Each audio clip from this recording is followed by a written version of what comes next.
तर बेसिकली काय आहे की म्हणजे नॉर्मली माननीय मुख्यमंत्री महोदय महाराष्ट्र राज्य यांनी आम्हाला 7 कलमी जो कार्यक्रम दिला होता त्याच्यामध्ये नवीन इनिशिएटिव्ह्ज काही घ्यायचे होते. नवीन इनिशिएटिव्हजपैकी आपण एक इनिशिएटिव्ह अशा प्रकारचा सुरू केलेला आहे की ज्याच्यामध्ये एक डिजिटल आपण व्हॅन तयार केलेली आहे आणि ही जी व्हॅन आहे ह्या व्हॅनचं माननीय विशेष पोलीस महानिरीक्षक कोकण परिक्षेत्र यांच्या मार्गदर्शनाखाली त्याचबरोबर आता आमच्याकडे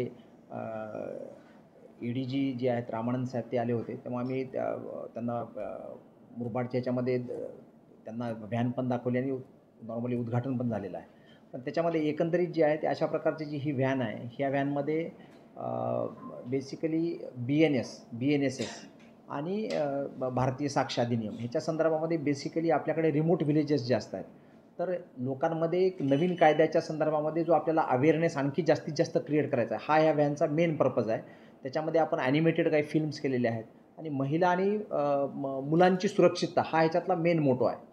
तर महिला आणि मुलांच्या सुरक्षिततेच्या अनुषंगानं नवीन कायद्यामध्ये काय प्रोव्हिजन्स आहेत, किती कडक प्रोव्हिजन्स केलेले आहेत आणि त्याच्यामध्ये लोकांमध्ये तो अवेअरनेस क्रिएट करणं हा या व्हॅनचा मेन उद्देश आहे, मुख्य उद्देश आहे.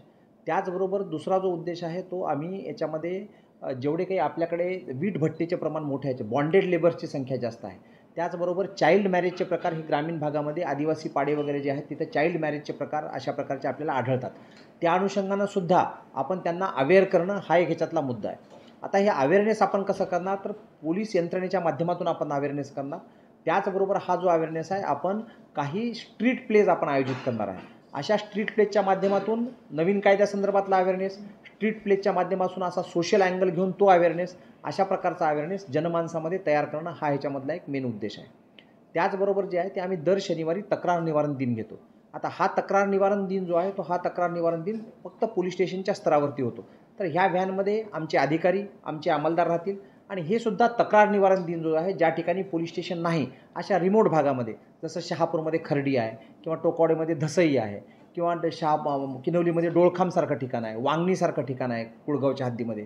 तर अशा प्रकारची जी ठिकाणं आहेत ही ठिकाणं त्याचबरोबर आणखी काही रिमोट ठिकाणं आम्ही त्याचा प्लॅन बनवलेला आहे. त्या अनुषंगानं ते त्या ठिकाणी जाऊन तक्रार निवारणाचा सुद्धा काम करतील. आणि ह्याचबरोबर जर समजा एखाद्या आदिवासी व्यक्ती असतील किंवा एखाद्या रिमोट व्यक्ती कोणताही व्यक्ती असेल, नागरिक असेल ज्याला तक्रार त्या ठिकाणी द्यायची आहे तर ती पोलीस स्टेशन म्हणून आम्ही त्याची तक्रार पण त्या ठिकाणी घेऊ आणि ती तक्रार आम्ही येऊन इकडे रजिस्टर करू, त्यांना इथपर्यंत पोहोचण्याची गरज नाही. असं हे सर्वसमावेशक आम्ही अशा प्रकारची ही व्हॅन बनवली ज्याच्यामधून पब्लिक अवेअरनेस पण होईल, कायद्याच्या संदर्भामध्ये त्यांना माहिती पण मिळेल. त्याचबरोबर कायदे किती कडक आहेत, शिक्षा किती झाली मोठ्या प्रमाणावर आहे त्यासुद्धा त्या संदर्भात अवेअरनेस होईल. आणि ज्या आपण म्हणतो की पोलीस दिदी, पोलीस काका ह्याच्या संदर्भामध्ये आपण शाळांना भेटी देतो तशीच ही व्हॅन जी आहे ती शाळांना भेटी देईल. त्या ठिकाणी सुद्धा स्ट्रीट प्लेचं आयोजन करेल आणि शाळांच्या भेटी होतील. तक्रार निवारण दिनाचं म्हणून काम करेल आणि कोणाची तक्रार असेल तर ॲज गुड ॲज आपलं पोलीस स्टेशन म्हणून त्या भागामध्ये तशा पद्धतीनं पण काम करेल. हा ह्याच्या पाठीमागचा एक मुख्य उद्देश होता आणि ह्या उद्देशातून अशा प्रकारची ही व्हॅन साकारलेली आहे आणि त्यातून मला वाटतं की सामान्य जनतेसाठी आणखी आम्ही जवळ पोहोचण्याचा ह्याच्यातून एक प्रयत्न आहे आणि नवीन कायद्याच्या अवेअरनेस संदर्भामध्ये हा एक प्रयत्न म्हणायला हरकत नाही.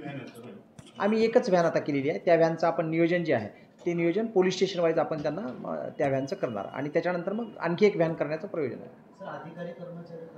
आता अधिकारी याच्यामध्ये ASI दर्जाचे आपण अधिकारी ठेवणार आणि त्याच्यामध्ये 2 आपण महिला अंमलदार ठेवणार आणि 1 पुरुष अंमलदार अशा प्रकारचं 4 लोक आणि मग त्याच्यामध्ये त्या ठिकाणी अगोदर जाऊन आपण सांगणार की ह्या दिवशी ह्या ठिकाणी व्हॅन येणार त्याप्रमाणे आपण त्याचं नियोजन करणार.